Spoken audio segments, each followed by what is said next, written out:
Hi everybody, and welcome to another episode of Orthodoxy Fact or Fiction. Now we're going to continue to follow up on some funeral process questions. Today we're going to be talking about what happens if your body is burned in a fire, or what if the body is outright missing?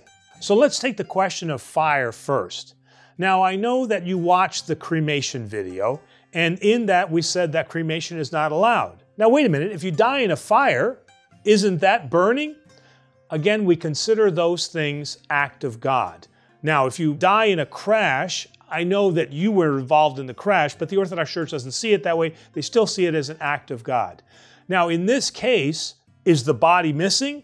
No, we know where the body is. It's just been consumed, but the bones will still remain.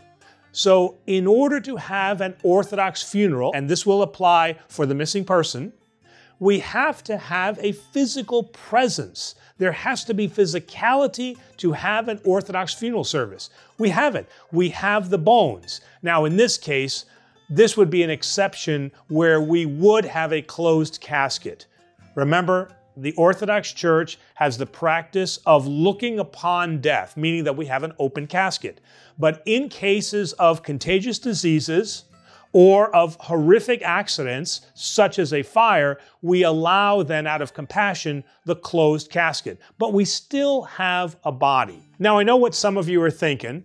What if the body is totally consumed, meaning there's no bones left? Now, that could happen. An example would be a house or building fire where the intensity is such that there are many people and everything is consumed and we can't really determine who is who, so to speak. Now, strict akrivia of the church, meaning strict application of canon law, is that if there is no body, there cannot be a funeral.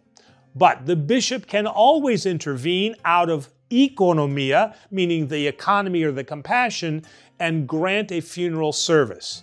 Now, if a funeral service cannot be granted, then what will normally be done is a memorial service in honor of that person. Now, in the case of a missing body, and being a veteran, the most common case I can think of is MIA. So a soldier who now is missing in action and has not been recovered. Now we don't have a body.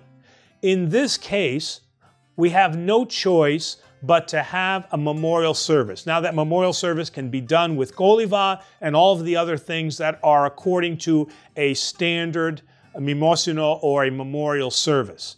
Now, at some point in the future, if the remains are recovered, as some of the bodies have been returned in Vietnam, then the Orthodox Church would go back and we would have a proper funeral service for that person.